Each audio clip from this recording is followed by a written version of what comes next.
ఉమ్మడి అనంతపురం జిల్లాలో ఎంతో ప్రాధాన్యత కలిగిన ఉరుముల కళాకారుల ప్రదర్శన విజయవాడ ఉత్సవంలో ప్రత్యేక ఆకర్షణగా నిలిచింది. తుమ్మలపల్లి కళాక్షేత్రంలో జరిగిన సాంస్కృతిక ఉత్సవాల్లో ఈ ప్రదర్శనను సందర్శకులు ఆసక్తిగా తిలకించారు. దేవుని సంబరాలతో పాటు ముఖ్యమైన వేడుకల్లో ఈ ప్రదర్శన చేస్తామని కళాకారులు తెలిపారు.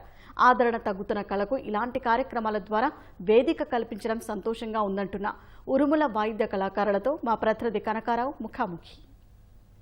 అనంతపురం జిల్లాలో ఎంతో ప్రత్యేకత కలిగిన విద్య ఇది. దీని పేరు ఉరుములు అంటారు. విజయవాడ ఉత్సవంలో భాగంగా ఈ వాయిద్యాన్ని వాయిస్తున్నారు. మరిన్ని విషయాలు వారిని అడిగి తెలుసుకుందాం. సార్ చెప్పండి, దీని ప్రత్యేకత ఏంటి? దీని ప్రాధాన్యత ఎప్పటి నుంచి ప్రారంభమైంది? ఉరుముల సంస్కృతి అని అంటే ఏ రకంగా ఉన్నదంటే, దేవుడు ఆనాడు దేవలోకం నుంచి కిందికి భూలోకానికి ఎప్పుడైతే వచ్చినాడో అప్పుడే ఈ ఉరుము కోపన దేవుడు అనేటువంటి వాడు కదిలి వచ్చినాడు అన్నమాట. ఉరుము ముందు దేవుడు వెనకాలన్నమాట. ఆ రకంగా దేవుడిచ్చినటువంటి గొప్ప వరమే ఈ ఉరుము. ఈ ఉరుము అనేటువంటిది మేము ఈ అనంతపురం జిల్లా సత్యసాయి జిల్లాల్లో ఉన్నటువంటి వాళ్ళము.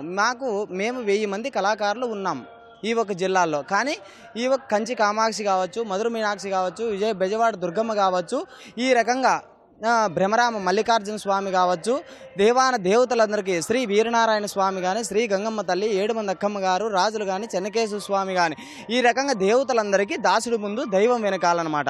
అంటే ఈ ఉరుము ముందు శబ్దం చేసుకుంటూ పోతూ ఉంటే దైవం అనేటువంటి వాడు వెనకాల మన ఎంటా జంటనే వస్తూ ఉంటాడనమాట.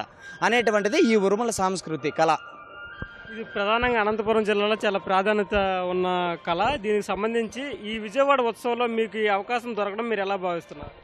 జానపద ఉరుముల కళాకారుల కళ అనేది తరతరాల నుండి వంశపారపర్యంగా వచ్చేటువంటి ఈ వాయిద్యము పూర్వము దేవతలంటే అమ్మవారు దశావతారాల రూపాలలో ఉన్నటువంటి 12 హస్తములలో 12 వాయిద్యాలు ఉండడం వల్ల ఆ వాయిద్యాలలో డమరకము, ఆ డమరకమే ఈ ఉరుము, ఓంకార నాదము.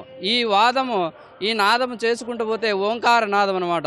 అమ్మవారు ఈ ఓంకార శబ్దం చేసుకుంటూ పోయినప్పటికీ ఆవాహనమై అమ్మవారు నాట్య రూపము, అంటే ఉరుము ఎలా కొట్టుకుంటూ పోతే అమ్మవారు కూడా అలా పూనకములో, అంటే అమ్మవారు ఉత్సాహంతో కేలి ఉల్లాసంతో అమ్మవారు కూడా నాట్యం చేసేటువంటిదే ఈ ఉరుముల నాట్య కళా రూపము.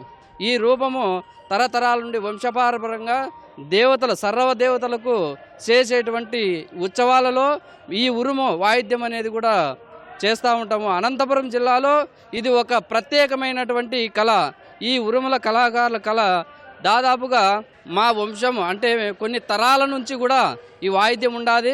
లేపాక్షి ఉత్సవాలు కానీ, గుత్తికోట ఉత్సవాలు కానీ, శ్రీకృష్ణదేవరాయ ఉత్సవాలు కానీ, సంక్రాంతి సంబరాలు కానీ, జరిగేటువంటి సీఎం ప్రోగ్రాంలు, జాతరలకు కూడా ఆహ్వానించి మమ్మల్ని ప్రోత్సహించేటువంటి వాళ్ళు. మాకు ఈ దసరా నవరాత్రుల్లో అవకాశం కల్పించినటువంటి విజయవాడ ఉత్సవాలకు కూడా ధన్యవాదాలు తెలుపుకుంటూ జై భీమ్. మీరు చెప్పండి, అసలు ఉరుములు ఈ కళ కోసం మీరేం చెబుతారు? ఈ ఉరుముల కళ ఎట్లా వచ్చిందంటే, త్రేతాయుగము, దోపరయుగము, కృతయుగము 3 యుగాలు అంతమయ్యి ఈ కలియుగము వచ్చేటప్పటికి ఈ 7 దేవలోకంలో దేవాద్రిగణ్యలు, నాగలోకంలో నాగాద్రిగణ్యలు, ఇంద్రసభ వైకుంఠమందన ఇష్టుగణ్యకులు మాడువన్ని చీరలు మడుపులు వేసుకొని, కూడువన్ని చీరలు కుంచులు వేసుకొని, అనేక ఉంగరాలు, వస్తగడి కడియాలు, బిల్లపాపటి పండ్లు, బల్లజరాలు, బెట్టము సీమ లాంటి మెట్టలు ఎల్లక ధరించుకొని, ఈ ఉరుములు కాయించుకొని, బంగారు ఉరుములు కాయించుకొని, ఎండు మూతలు వేసుకొని, పగటి పుల్లలు తీసుకొని దేవలోకం నుండి నాగలోకానికి నరలోకానికి వచ్చినారంట 7 మాయమ్మ గారు.